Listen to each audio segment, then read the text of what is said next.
जी, तो एक्सट्रैक्ट की तरफ मूव करते हैं। आपने ऑडियो ऑफ कीजिएगा। बुरे शहबार आपका ऑन है, फजर आपका भी ऑडियो ऑन है, ऑफ कीजिएगा। Thank you. Okay, let's start. अब हम एक्सट्रैक्ट बनाते हैं। एक्सट्रैक्ट में स्टेटमेंट ऑफ कंप्रीहेंसिव इनकम में इस पूरे डाटा से सिर्फ दो चीजें मुझे नजर आ रही हैं। First is the depreciation expense, और मुझे सिर्फ डेप्रिसिएशन कौन सी लानी है? बेशक वर्किंग मैंने सारी की है, मुझे सिर्फ इस साल की डेप्रिसिएशन लानी है, और इस साल की डेप्रिसिएशन ट्वाइस कैलकुलेट हुई है। अगर आप देखें, पहली डेप्रिसिएशन हमने 3.73 कैलकुलेट की है।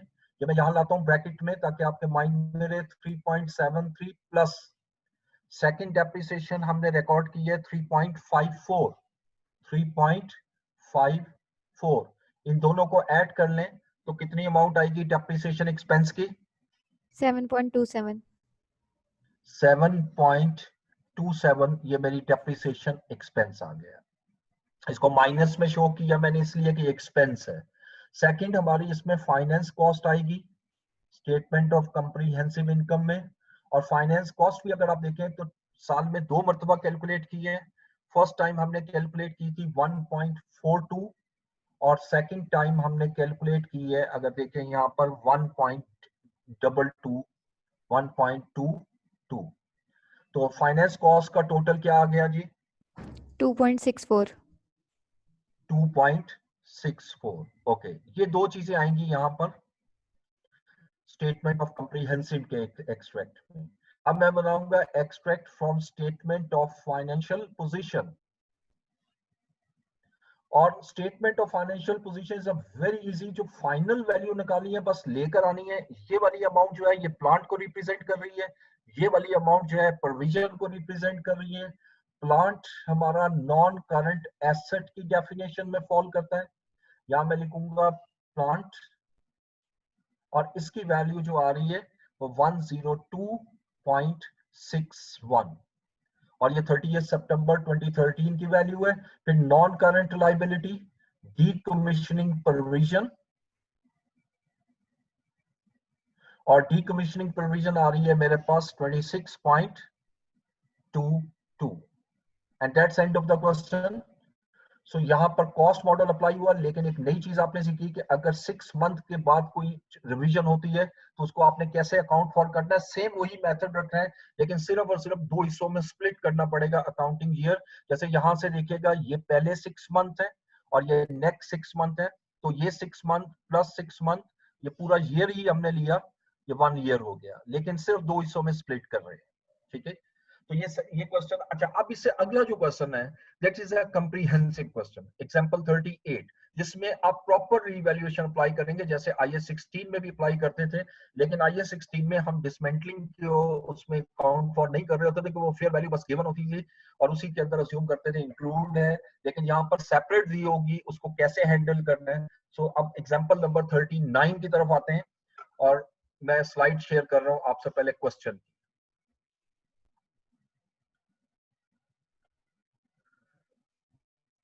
से नीचे ही दिया हुआ question number 39, example 39।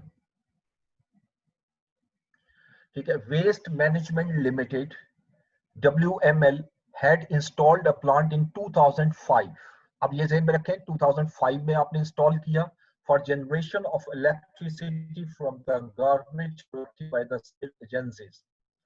WML has signed an agreement with the government for allotment of a plot of land free of cost for 10 years. However, WML has agreed to restore the site at agreement. Okay, other relevant information is as under. Number one, initial cost of plant was 80 million. ये plant का दे रहा है क्योंकि land को तो वो सिर्फ उसने information दी है. Initial cost of plant was 80 million. ये हमारी cost है plant की. It is estimated that site restoration cost would amount to rupees 10 million. ये हमारी future dismantling cost है जो 10 million दी है, ठीक है. It is the policy of the company. अच्छा, अब यहाँ एक लम्हे के लिए रुकूंगा. ये फर्स्ट में देखें उसने कहाँ लिखा हुआ है कि ये फ्यूचर वैल्यू है और ना ही प्रेजेंट वैल्यू का लफ्ज है. तो याद रखिएगा, अगर प्रेजेंट वैल्यू होती तो वो स्पेसिफाई करता. नॉर्मली ये जो वैल्यू होती है ये एस्टिमेशन होती है और एस्टिमेशन फ्यूचर वैल्यू को ही कहा जाता है. Number two, it is a policy of the company to measure its plant and machinery using the revaluation model. और यहाँ पर आपने मॉडल अप्लाई करना है revaluation. When the plant commenced its operation, that is April 1, 2005, the prevailing market-based discount rate was 10%. यानी जिस दिन आपने ऑपरेशन स्टार्ट किया था उस दिन आपका जो डिस्काउंट रेट था वो सिर्फ 10% था. On 31st March 2007, the plant valued at 70 million including site restoration cost. अच्छा, अब यहाँ ये में रखिएगा, इस 70 million में आपकी जो फ्यूचर डिसमेंटलिंग कॉस्ट की जो प्रेजेंट वैल्यू वो ऑलरेडी इंक्लूड है. जैसे पिछली एग्जांपल में 37 में हमने खुद ऐड की थी क्योंकि उसमें लिखा हुआ था नेट ऑफ डिसमेंटलिंग कॉस्ट, तो इसके अंदर इंक्लूड है तो ऐड करने की जरूरत नहीं है. ये 70 मिलियन से ही स्ट्रेट कैलकुलेट करेंगे. यानी फर्स्ट 2005 से लेकर 2007 2 इयर्स के बाद रिवैल्यूएशन हो रही है. On March 31, 2009, prevailing market-based discount rate had increased to 12%. और market-based जो आपका जो market rate है, sorry, वो 12% हो गया 31st March 2009 को. यहाँ से अब हम change in discount rate को apply करेंगे. On 31st March 2011, estimate of site restoration cost was revised to 14 million. और यहाँ पर हमारी कॉस्ट भी जो है वो इंक्रीज हो रही है 14 मिलियन से. ओके, इससे अगर नेक्स्ट स्लाइड में आप देखें या नेक्स्ट क्वेश्चन में देखें 39 में, वो उसमें सिर्फ और सिर्फ उसने हमें यूजफुल लाइफ दी हुई है. ठीक है, वो आप अगर आपके सामने बुक हो, मैं शेयर नहीं कर रहा, बस 2 लाइनें हैं. Useful life of plant is 10 years and WML follows a straight line method of depreciation or appropriate adjustment have been recorded in prior year 31st December 2010. उसने जर्नल एंट्रीज मांगी है for the year ended 31st March 2011. ठीक है, अब 2011 की entries मांग रहा है और जबकि मेरे पास प्रीवियस सारा डाटा मौजूद है, लेकिन मुझे उसकी 31st March 2011 की एंट्रीज बनाने के लिए मुझे सारी कैलकुलेशन बैक एंड से करनी पड़ेगी, तब जाकर एंट्रीज लाऊंगा. 3 से 4 एंट्रीज होंगी, एंट्रीज ज्यादा नहीं होती, लेकिन इसमें कैलकुलेशन ज्यादा है. ठीक है, सो लेट्स स्टार्ट. अब मैं स्लाइड की तरफ आता हूं, दोबारा शेयर कर रहा हूं आपसे स्लाइड.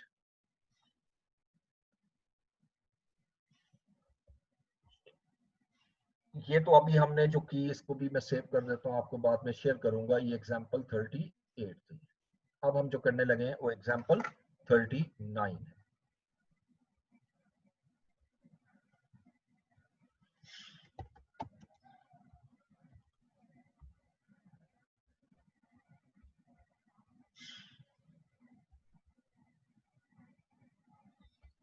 जी, एग्जांपल 39.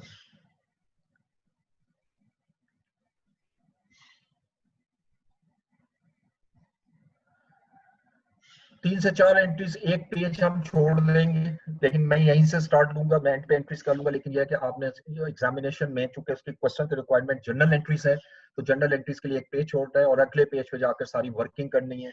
अब वर्किंग में जैसे रीवैल्यूएशन में हम एक टेबल बनाते थे, हम उसी टेबल को यूज करेंगे. सिर्फ एक चीज का मैं इजाफा करूंगा, प्रोविजन का. ठीक है, यानी उसी तरीके से हमारा पहला कॉलम होता था डेट. ये वो वर्किंग में एक में वर्किंग में सारा कुछ बनाऊंगा. Working 1, date, description. इसकी हम जरा स्पेस ज्यादा छोड़ देते हैं. ठीक है, उसके बाद जो भी एसेट है, प्लांट है, ये प्लांट आ गया, एंड देन प्लांट के बाद हमारा रीवैल्यूएशन सरप्लस आता है, हम पढ़ चुके हैं, रीवैल्यूएशन सरप्लस का कॉलम बनाते होते थे हम, रीवैल्यूएशन सरप्लस का column.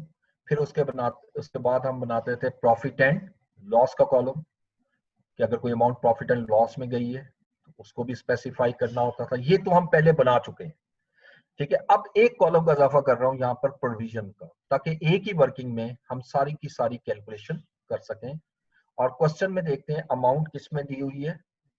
Amount again rupees millions में है, ये जितनी भी अमाउंट है, इससे ऊपर मैं लिख रहा हूं रुपीज इन मिलियन।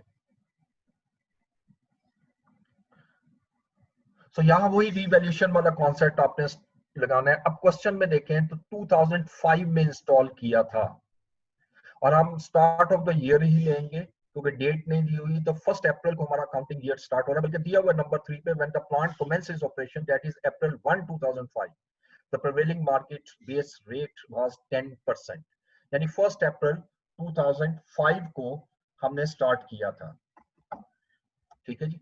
अब 1 अप्रैल 2005 हमारा जो प्लांट की वैल्यू थी, वैल्यू ऑफ प्लांट,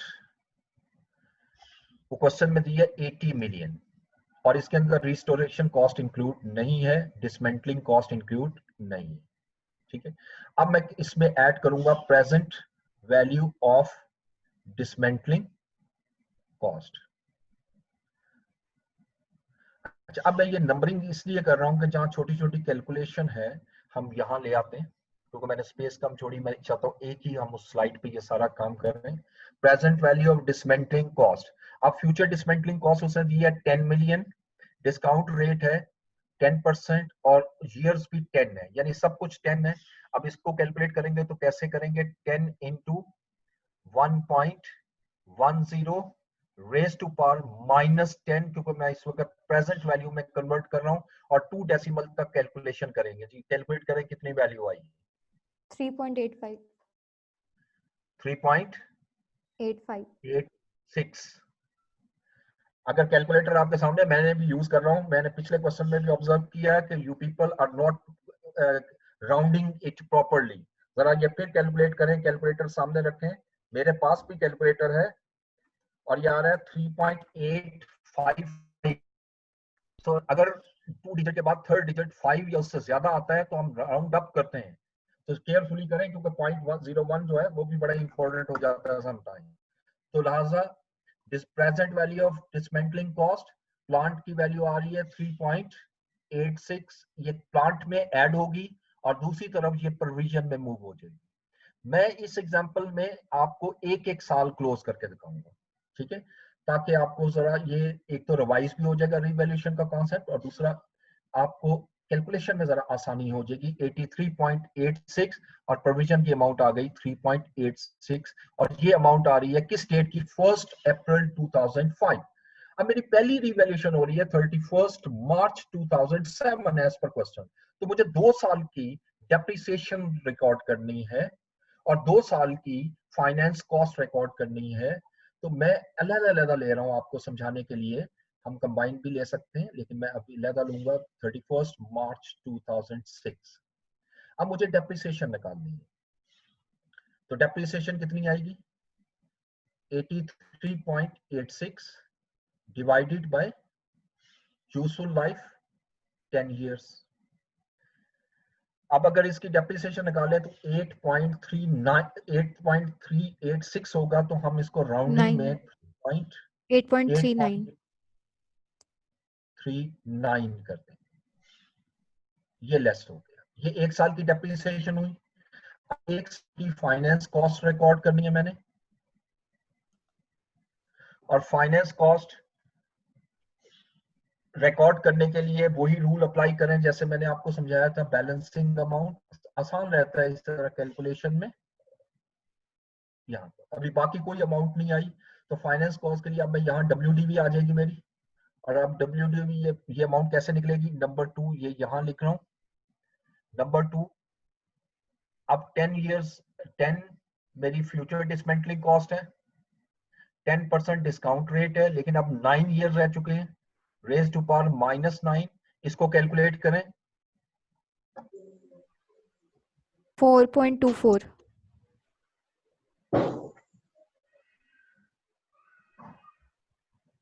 4.24, ओके, ये 4.24 अमाउंट आ गई। अब 4.24 और 3.86 का डिफरेंस ले लें, 0.38 0.38, ये मेरी फाइनेंस कॉस्ट आ गई, ठीक है। अब इसके बाद प्लांट की कैरिंग अमाउंट कैलकुलेट कीजिएगा, 3.86 माइनस 8.39, 75.47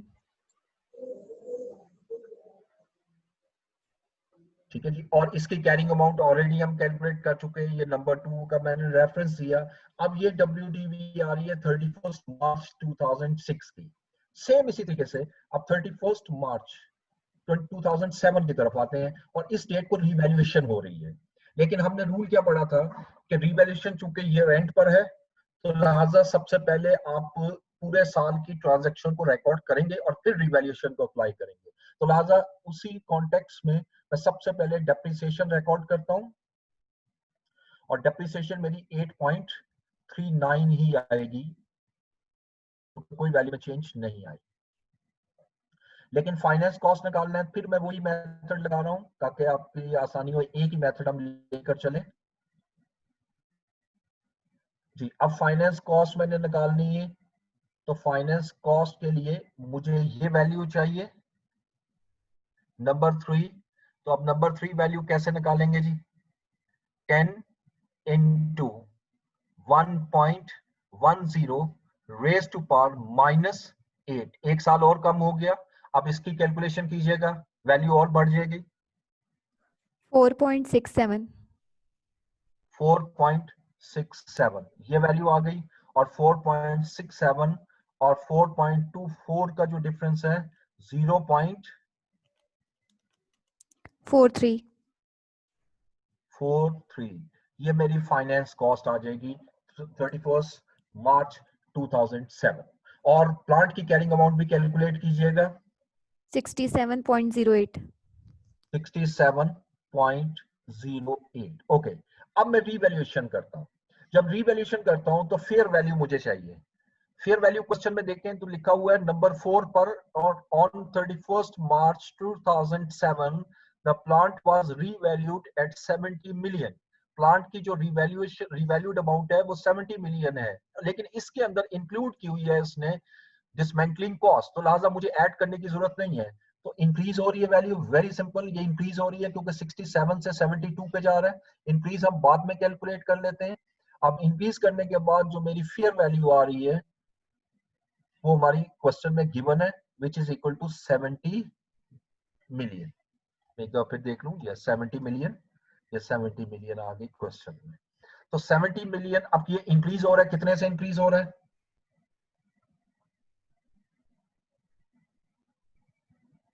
2.92 2.92, ओके। ये 2.92 की जो वैल्यू है, अब इस पर हम IAS 16 का रूल लगाते हैं। और IAS 16 का रूल क्या है, जब फर्स्ट टाइम रिवैल्यूएशन करते हैं हम, तो और उसका इंक्रीज आएगा तो increase shall be credited to revaluation surplus. ये 2.92 मेरा रिवैल्यूएशन सरप्लस में क्रेडिट हो गया, ठीक है। और अब अगर इसके बाद मैं बैलेंस करूं, 31 मार्च का जो बैलेंस है वो 2.92 और 4.67, ये क्लोजिंग वैल्यू है जो 31 मार्च 2007 की स्टेटमेंट ऑफ फाइनेंशियल पोजीशन में मूव करेंगे, ओके। अब इसके बाद नेक्स्ट जो चेंज आ रही है वो 31 मार्च 2009 में आ रही है, तो लिहाजा अब 2 इयर्स की मैं दोबारा कैलकुलेशन करता हूं। अब मैं इसको 2 साल कंबाइन भी कर देता हूं, क्योंकि एक साल मैंने अलग कर दिया, आप कंबाइन भी कर सकते हैं। तो 31 मार्च 2008 की पहले मैं डेप्रिसिएशन रिकॉर्ड करूंगा। अब डेप्रिसिएशन निकलेगी 70 मिलियन की इनटू, सॉरी, डिवाइडेड बाय, अब कितनी लाइफ रह गई है देखें इसमें। अब आपने काउंट करनी है, मैंने डेप्रिसिएशन कितने सालों के रिकॉर्ड कर दी है, 1 साल ये मैंने इसलिए एक एक साल लिया था जरा आसानी हो जाए आपके लिए, 2 इयर्स। तो अब टोटल लाइफ थी 10 इयर्स, इसमें से 2 साल गुजर चुके हैं, तो अब 70 अमाउंट 8 इयर्स में मैंने डेप्रिसिएट करनी है। तो 70 divided by 8 will be the depreciation for 31st March 2008 calculated 8.75.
जी।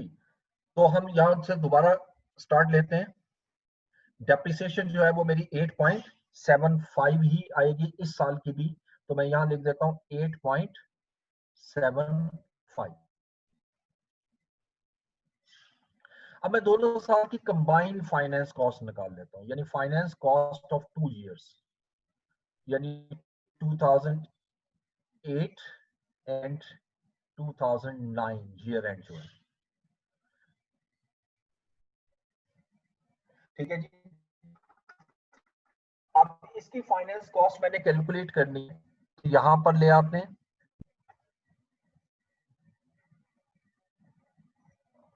जी, अब नंबर 4 पे आइएगा। अब मेरी वैल्यू कितनी रह गई, 10 मिलियन इंटू 1.10।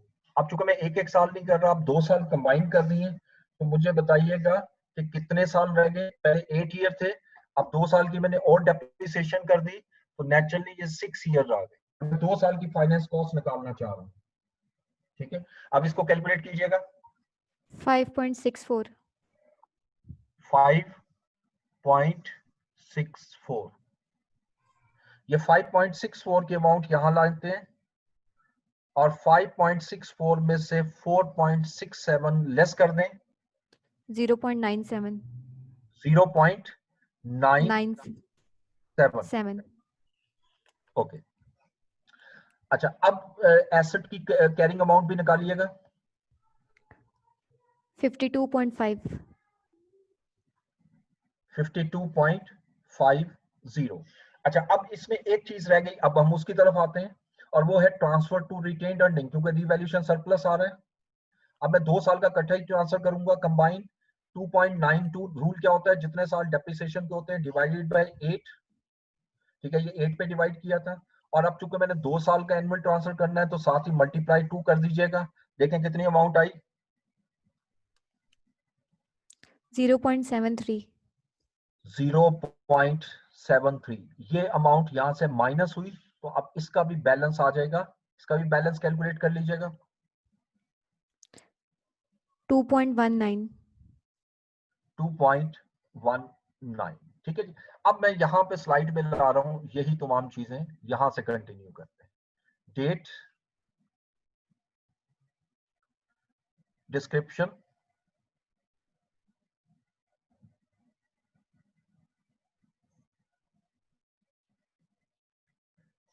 प्लांट की वैल्यू आ जाएगी,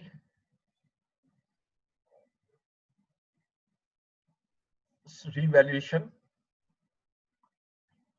surplus, then profit and loss, और उसके बाद प्रोविजन। और इनके जो बैलेंस आ रहे हैं 31 मार्च 2009 के, ये ले आते हैं यहां पर balances. You will check plant के जो बैलेंस आ रहा है वो 52.50, रिवैल्यूएशन सरप्लस का बैलेंस आ रहा है 2.19, प्रॉफिट एंड लॉस को कोई अमाउंट नहीं आ रही और प्रोविजन की अमाउंट आ रही है 5.64। ओके, अब इससे आगे कैलकुलेशन करते हैं। 31 मार्च को क्वेश्चन में वो हमें क्या इंफॉर्मेशन दे रहे हैं। क्वेश्चन में वो ये कह रहा है 31 March, on 31 March 2009 prevailing market based discount rate had increase to 12%। ठीक है जी, तो ये मेरा इंक्रीज हो रहा है। जब डिस्काउंट रेट इंक्रीज होगा तो नेचुरली लाइबिलिटी कम होगी, तो यहाँ पे मैं पहले ही लिख लेता हूँ डिक्रीज इन प्रोविजन, और इसको कैलकुलेट बाद में करेंगे और इसके बाद इसकी कैलकुलेशन यहाँ ले आते हैं। यानी अब मेरे पास बैलेंस क्या आएगा, डब्ल्यूडीवी क्या आएगी। ठीक है, अब इसकी जो कैलकुलेशन करनी है, अब आपने डिस्काउंट रेट चेंज करना है। ठीक है, और कैसे कैलकुलेट करेंगे, आपकी वैल्यू थी 10 इंटू 1 पहले 10 से कैलकुलेट कर रहे थे, अब हम 12 से कैलकुलेट करेंगे। 12 रेज टू पावर वही -6, क्योंकि 4 साल गुजर चुके हैं। अब देख लीजिएगा यहाँ पे आइएगा, ये 2 साल डेप्रिसिएशन हो गई, ये 3rd ईयर डेप्रिसिएशन हो गई, ये 4th ईयर डेप्रिसिएशन हो गई। लाइफ आपकी 10 ईयर्स है, 4 ईयर हैव पास्ड, तो इसका मतलब 6 ईयर्स रह गए रिमेनिंग। तो आप इसको 6 ईयर्स पर रेज टू पावर करें, तो 10 इंटू 1.12 रेज टू पावर -6, दोबारा कैलकुलेशन कीजिएगा कितनी amount I, 5.07. 5.07. Now there is a decrease in provision by 0.57. 57. अच्छा, अब यहां से मैं उसी रूल को तीसरी दफा आज के लेक्चर में बोल रहा हूं। अगर ये कॉस्ट मॉडल होता तो जितनी प्रोविजन डिक्रीज हुई है ये मैं प्लांट की वैल्यू में से डिक्रीज कर देता, लेकिन चूंकि यहाँ पर आपकी प्रोविजन डिक्रीज हो रही है और आपका रीवैल्यूएशन सरप्लस मौजूद है, तो ये डिक्रीज इन प्रोविजन जो है रीवैल्यूएशन सरप्लस में ऐड हो जाएगी, ये माइनस नहीं होगी। याद रखिएगा कि प्रोविजन क्रेडिट होती है, सरप्लस क्रेडिट होता है, लेकिन प्लांट डेबिट होता है। इसलिए अगर क्रेडिट में कोई डिक्रीज हो रही है और उसका इफेक्ट मैं प्लांट में ले जा रहा हूं तो वो भी डिक्रीज होगा, लेकिन अगर ये प्रोविजन का इफेक्ट मैं रीवैल्यूएशन सरप्लस में लेके जा रहा हूं तो ये क्रेडिट है, क्योंकि ये डिक्रीज हो रही है तो ये डेबिट हुई, तो मैं रीवैल्यूएशन सरप्लस को क्रेडिट करना है। आप जनरल एंट्री बनाएंगे तो आपको फौरन समझ में आएगी, अभी 2011 की हम एंट्रीज बनाएंगे। तो अब इसको प्लस कर ले तो रीवैल्यूएशन बैलेंस सरप्लस का बैलेंस क्या आया, 2.76। ओके जी, अब इससे आगे मूव करेंगे। अब मेरे लास्ट 2 इयर्स रह गए, 31 मार्च 2010 और 31 मार्च 2011, और 31 मार्च 2011 को मुझे सेपरेट रखना है, इसलिए कि 31 मार्च 2011 की उसने जर्नल एंट्रीज रिक्वायर्ड की हुई है। ठीक है, अब इसी को कंटिन्यू करते हैं नेक्स्ट में। अब 31 मार्च 2010 को मैं सबसे पहले डेप्रिसिएशन रिकॉर्ड करूंगा। अब देखें एसेट की कॉस्ट में तो कोई चेंज नहीं आई ना, तो डेप्रिसिएशन वही देगी 8.75। ठीक है जी, अब मुझे चाहिए सेकंड, साथ ही इसको डेप्रिसिएशन के साथ ही हम अब कर देते हैं ट्रांसफर टू रिटेन्ड अर्निंग। अब जब मैं ट्रांसफर करूंगा रिटेन्ड अर्निंग को, तो अब कैसे कैलकुलेट करूंगा जी। अब मेरा सरप्लस का बैलेंस कितना है, 2.76, और रिमेनिंग लाइफ कितनी है, 6 इयर्स, डिवाइडेड बाय 6 कैलकुलेट कीजिएगा, 0.46. 0.46 जो है वो रिवैल्यूएशन सरप्लस से कम हुआ और रिटेन्ड अर्निंग में प्लस हो जाएगा। ये 2 एडजस्टमेंट की। तीसरी मुझे चाहिए फाइनेंस कॉस्ट। अब फाइनेंस कॉस्ट वही जैसे हम करते आ रहे हैं, ये मैं बैलेंसिंग अमाउंट लूंगा और उसके बाद हम इनको टोटल कर देंगे एंड पे। प्रॉफिट और लॉस में चूंकि कोई अमाउंट नहीं आई, इसको बैलेंस करने की जरूरत नहीं है। अब मैं प्रोविजन की डब्ल्यूडीवी कैलकुलेट करता हूं। अब प्रोविजन की डब्ल्यूडीवी कैसे कैलकुलेट होगी, आपकी जो प्रोविजन की इसकी जो अमाउंट है फ्यूचर डिसमेंटलिंग कॉस्ट की, वो 10 है और 1.12 रेज टू पावर -5 हो जाएगा। अब इसको कैलकुलेट करें, 5.67. 5.67 7. ओके, अब इसका मतलब है कि 0.60 से मेरी फाइनेंस कॉस्ट इंक्रीज हो गई। ठीक है, अब मैं बैलेंस करता हूं, तो ये डेप्रिसिएशन माइनस करें प्लांट में से, तो कितनी वैल्यू आई? 43.75. 75। और रीवैल्यूएशन सरप्लस माइनस किया तो ये तो बड़ा क्लियर नजर आ रहा है 2.30, ये मेरा बैलेंस आ गए। और यही तीन चीजें अब 31 मार्च 2011 को भी कैलकुलेट करनी है, और 31 मार्च 2011 को जो चेंज आ रही है उसको भी अकाउंट फॉर करना है, और फिर जर्नल एंट्रीज हमने पास करनी है। ठीक है, तो 31 मार्च 2011 अब मैं फिर डेप्रिसिएशन रिकॉर्ड करूंगा। अगेन चूंकि there is no change in the asset, वही चीज चल रही है, तो डेप्रिसिएशन 8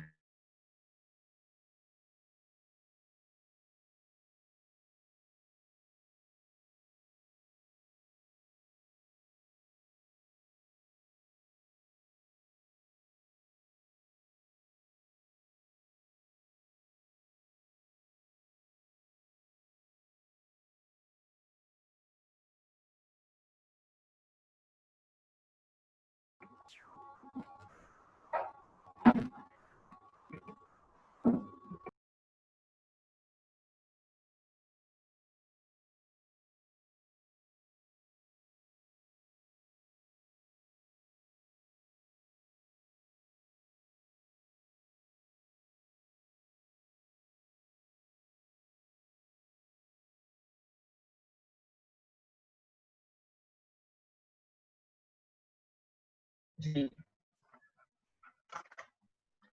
तो प्लांट की वैल्यू क्या आई जी? लेस करके 43.75 में से 8.75 लेस कीजिएगा। 35. 35। 5. ओके, रिवैल्यूएशन सरप्लस का बैलेंस क्या आया? 1.84. 1.84। और प्रोविजन, अब प्रोविजन कैलकुलेट करनी है।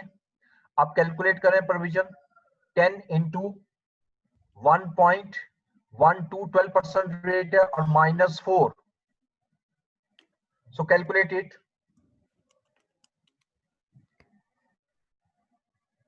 6.34. 6.34। ओके, अब इसको कैलकुलेट करें, कितना डिफरेंस आया? 0.68. 69 करने, 0.69.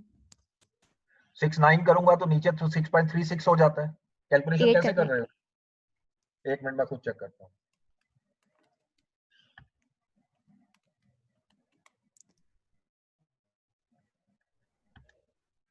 6.36 आ रही है वैल्यू मेरे पास कैलकुलेटर में, या तो मेरा कैलकुलेटर कुछ स्पेशल है और आप लोगों का लगता है कुछ बहुत ही खास है कैलकुलेटर जहां पर इतनी खूबसूरत कैलकुलेशन होती है। ये 3.36 है। Yes sir. तो पानी पिलाया करें अपने, आप भी पिया करें, कैलकुलेटर को भी थोड़ा पिलाया करें, शायद सही चले। ठीक है, तो 0.68 अब अमाउंट आ रही है, 69 अमाउंट आ रही है। ठीक है, 0.69 ये मेरी अमाउंट आ जाएगी फाइनेंस कॉस्ट की। अच्छा, अब इससे नीचे देखें, मैं दोबारा क्वेश्चन में आता हूं, और क्वेश्चन में वो ये कह रहा है कि 31 मार्च 2011 को last adjustment number 6 on 31 March 2011 estimate of site restoration cost was revised to 14 million। यानी इसका मतलब है कि अब वो जो कॉस्ट है मेरी वो अब 10 मिलियन से इंक्रीज होकर 14 हो गई। लेकिन ये बात है, जब ये 14 होगी तो ये मेरी इंक्रीज इन लाइबिलिटी होगी, इंक्रीज इन प्रोविजन। अब इंक्रीज इन प्रोविजन कैलकुलेट करते हैं। ठीक है, अब इंक्रीज इन प्रोविजन कैसे कैलकुलेट होगी? डिफरेंस वही बैलेंस ले लेंगे। अब दोबारा कैलकुलेट करें इसकी WDV। अब ये 10 नहीं रहा, 14 आया। 14 इंटू 1.12 रेज टू पावर -4। अब मैं कैलकुलेट करता हूं, 14 इंटू 1.12 रेज टू पावर -4, तो 8.90 वैल्यू आ गई, 8.90। ओके, कैलकुलेट कितनी प्रोविजन इंक्रीज हो रही है? -6.36। 2.54. 2.54। अच्छा, अब रूल की तरफ आइएगा, रिवैल्यूएशन मॉडल है, अब ये इंक्रीज हो रहा है। मैंने जैसे फिर फोर्थ टाइम आज रिपीट कर रहा हूं, मैंने इसका इफेक्ट प्लांट पे तब लेके जाना है जब ये कॉस्ट मॉडल होता है। तो लिहाजा अब इसका इफेक्ट कहाँ जाएगा? ऑब्वियसली चूंकि रीवैल्यूएशन मॉडल है, हमें पहले ये देखना है कि मेरे पास सरप्लस मौजूद है या नहीं। सरप्लस बिल्कुल मौजूद है 1.84, लेकिन सरप्लस इज नॉट सफिशिएंट। तो रूल के मुताबिक जितना सरप्लस का बैलेंस है वो पहले आप एडजस्ट करेंगे 1.84, और जो रिमेनिंग आपका इफेक्ट आ रहा है वो 0.70 का है, वो प्रॉफिट एंड लॉस में चार्ज होगा। ये बिल्कुल एंड पे जाकर आपकी प्रॉफिट एंड लॉस की अमाउंट आएगी। ठीक है जी। अब जरा जर्नल एंट्रीज डिस्कस कर लेते हैं, और जर्नल एंट्रीज उसने मांगी हुई है सिर्फ यहां से। उसने कहा 31 मार्च 2011 की एंट्रीज पास कर दें। ठीक है जी। अब मैं जब एंट्रीज पास करूंगा, और एंट्रीज जो उसने रिक्वायर की है क्वेश्चन में, ठीक है, वो सिर्फ रिक्वायर की है उसने रीवैल्यूएशन से रिलेटेड। तो रीवैल्यूएशन में अगर मैं एंट्री करूं, चले मैं सारी ही कर देता हूं आपको एंट्रीज। यहां से मैं स्टार्ट ले रहा हूं क्योंकि मेरे पास जितनी स्पेस है मैं उसको यूज करूंगा। सबसे पहले आपने डेप्रिसिएशन रिकॉर्ड की। ठीक है जी। तो डेप्रिसिएशन की क्या एंट्री होगी? ये सारी एंट्री साल के एंड पे ही होनी है। डेप्रिसिएशन एक्सपेंस डेबिट और एक्यूमुलेटेड डेप्रिसिएशन क्रेडिट, और ये अमाउंट आई 8.75। ये पहली एंट्री हो गई। अच्छा, सेकंड एंट्री देखें तो हमने ट्रांसफर किया था 0.46 की अमाउंट रिटेन्ड अर्निंग को फ्रॉम रीवैल्यूएशन सरप्लस। तो इसकी भी एंट्री हम पढ़ चुके हैं FAR 1 में, रीवैल्यूएशन सरप्लस डेबिट और रिटेन्ड अर्निंग्स क्रेडिट।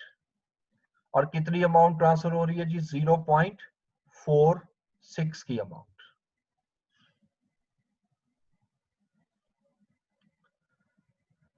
ओके, इसके बाद नेक्स्ट एंट्री देखें तो फाइनेंस कॉस्ट की है 0.69 से। तो इसकी एंट्री कैसे पास करेंगे? फाइनेंस कॉस्ट डेबिट और डीकमीशनिंग प्रोविजन हम क्रेडिट कर देंगे बाय 0.70 से, सॉरी 0.69 से, 0.69 से हम इसको क्रेडिट कर देंगे।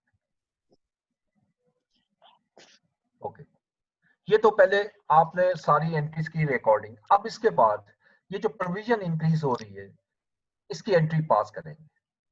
अब इंक्रीज इन प्रोविजन की एंट्री में यहां ला रहा हूं। देखिए हमने यहां पर क्या किया, इसी टेबल से आपको एंट्री समझ में आ जाएगी। इसको अगर गौर से देखें, हमारी लाइबिलिटी इंक्रीज हो रही है। लाइबिलिटी इंक्रीज होगी तो क्या होगा? क्रेडिट। अच्छा, रीवैल्यूएशन सरप्लस माइनस हो रहा है तो इसका मतलब इसको क्या करूंगा? डेबिट। और ये 0.70 प्रॉफिट एंड लॉस में माइनस में आ रहा है तो ये भी डेबिट होगा। तो लिहाजा अब एंट्री क्या बनी इसकी? मैं डेबिट करूंगा रीवैल्यूएशन सरप्लस को। ये फोर्थ एंट्री है।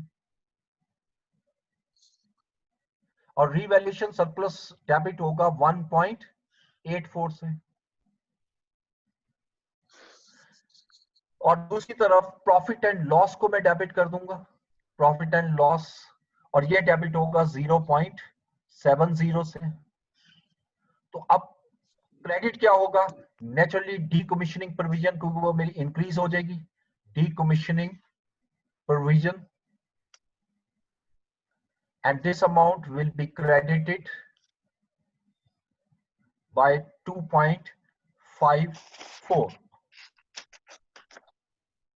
ठीक है जी, ये जनरल एंट्रीज हैं। अब अगर मैं आपसे पूछूं कि एसओसीआई में कितनी अमाउंट चार्ज होगी इस साल, तो एसओसीआई में दो कॉस्ट चार्ज होंगी, तीन कॉस्ट चार्ज होंगी एसओसीआई में। Number 1 is a depreciation expense, ये मेरा इस साल के एसओसीआई में ट्रांसफर होगा।